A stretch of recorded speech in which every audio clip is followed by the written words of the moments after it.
आज से 4500 साल पहले इजिप्ट में एक ऐसा अजूबा बनाया गया जिसने आज तक इंसानों को हैरान करके रख दिया है, the great pyramid of Giza. जमीन से 480 फीट ऊंचे 4500 साल पहले ये बनाई गई दुनिया की सबसे ऊंची चीज थी। और हैरत की बात यह है कि 4000 साल तक दुनिया की सबसे ऊंची चीज रही। जो इस पिरामिड में पत्थर इस्तेमाल हुए वो इतने भारी थे कि उनका टोटल में वजन 60 लाख टन बताया जाता है। और ये इतना वजन होता है कि इसका अंदाजा आप इस तरह से लगा सकते हैं कि 4860 A380 जहाज हो, उनका वजन इतना बनता है। इन पिरामिड्स के अंदर आखिर क्या था, आखिर क्यों इन्हें बनाया गया, कैसे इतने भारी पत्थरों के पहाड़ को खड़ा किया गया, और उस जमाने में ऐसे कौन से इंजीनियर थे जिन्होंने इसको अर्थक्वेक प्रूफ होने के साथ साथ इसको ऐसा बनाया कि इसकी चारों साइड्स 51.5 की एंगल की डिग्री पे सेट है। कैसे पॉसिबल हुआ ये सब, आइए जानने की कोशिश करते हैं आज की इस वीडियो में। Pyramid is arguably the most enigmatic structure on the face of the earth. Built as gargantuan tombs of shining white limestone.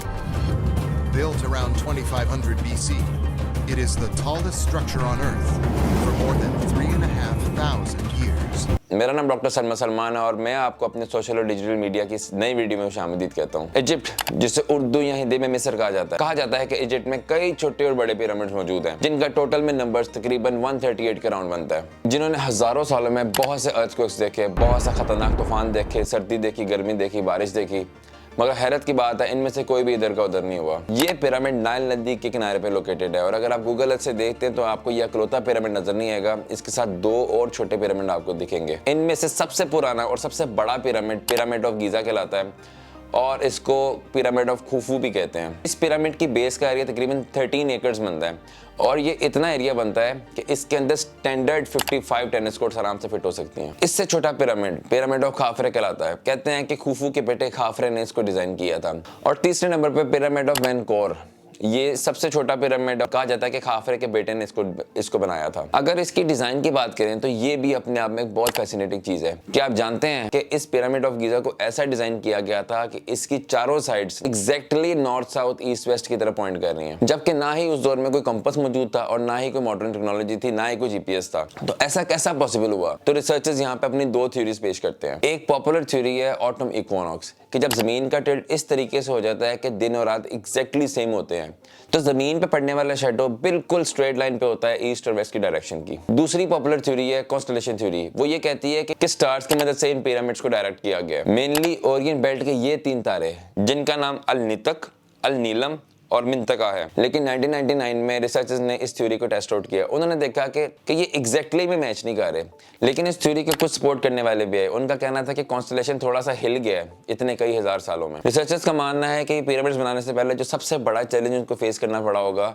वो जमीन का होगा, कि सबसे पहले कुछ ऐसी जमीन ढूंढी जाए जो इतने लाख टन वजन बर्दाश्त कर ले। तो ये जिस जमीन पे आज पिरामिड्स बने हुए हैं यही वो जमीन वहां मौजूद थी जिसके ऊपर इतने टन वजन रखा जा सकता है। अब अगला मसला था जमीन को लेवल करने का, क्योंकि अगर जमीन का लेवल थोड़ा सा भी आउट हो जाता तो इतने लाखों टन वजनी पहाड़ यहाँ पे खड़ा नहीं किया जा सकता था। आज के दौर में तो ये काम इजीली लेजर और बबल लेवलर से किया जा सकता है, लेकिन उस दौर में ऐसी कोई टेक्नोलॉजी मौजूद नहीं थी। रिसर्चर्स का कहना ये है कि ये काम इस तरीके से किया गया होगा कि पिरामिड्स के अराउंड एक गड्ढा खोदा गया होगा और पानी के लेवल को वहां पे मैच करके इस जमीन को लेवल किया गया होगा। अब जमीन का लेवल भी हो गया, कंस्ट्रक्शन साइट भी मिल गई, डायरेक्शन भी सेट थी। अब रिसर्चर्स का कहना यह था कि इतने भारी और हैवी लाइमस्टोन पत्थर उन्हें काटा कैसे जाए, क्योंकि ना ही उनके पास वो ग्राइंडर था और ना ही जैक हैमर्स थे। अब सवाल ये पैदा होता है कि कैसे इन पत्थरों को काटा गया होगा। तो इसका जवाब है कॉपर। यस, कॉपर जिसे उर्दू में तांबा कहते हैं, उसके जरिए उसकी मदद से इन भारी और हैवी पत्थरों को काटा गया। और सबसे हैरान कर देने वाली बात थी कि जो पिरामिड्स के अंदर के चैम्बर्स थे वो ग्रेनाइट से बिल्ट हुए थे और ग्रेनाइट डायमंड के बाद सबसे हार्डेस्ट पत्थर होता है। तरीके इनके काफी डिफरेंट थे, जैसे पत्थरों के अंदर ये क्रैक्स और होल्स को ढूंढते थे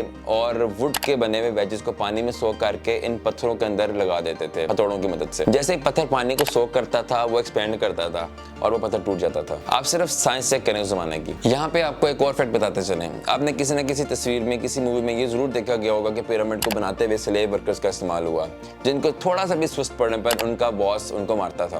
काफी देर तक लगता था कि इन्हीं स्लेव्स और गरीब लोगों ने इन पिरामिड्स को बनाया, लेकिन आज के दौर में हम जानते हैं कि वो गरीब और स्लेव वर्कर्स नहीं थे बल्कि हाईली स्किल्ड पीपल थे। उनका ख्याल एक आम इंसानों से भी ज्यादा रखा जाता था और उन्हें अच्छे से खाना खिलाया जाता था और एवरेज इजिप्शियन से ज्यादा उनका ख्याल रखा जाता था। अब चूंकि ये खास किस्म का पत्थर जिसे लाइमस्टोन कहते हैं, इसकी कटाई गीज़ा से तकरीबन 15 किलोमीटर दूर टोरा के शहर में हो रही थी। अब मसला था कि इतने भारी पत्थरों को ट्रांसफर कैसे किया जाए।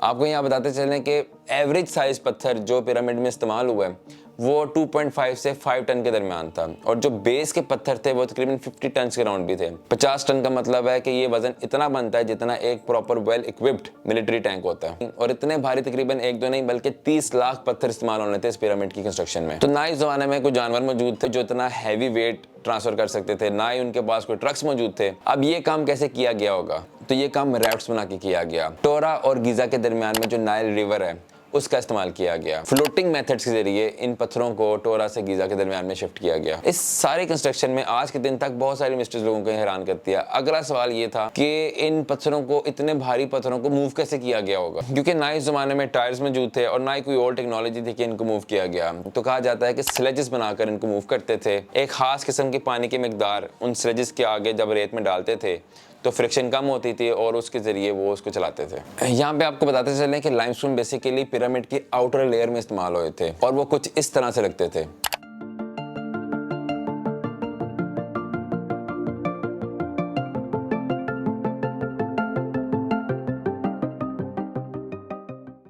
खैर, अब मसला ये था कि इतने हजारों लाखों टन के पत्थरों को एक दूसरे के ऊपर कैसे रखा गया होगा।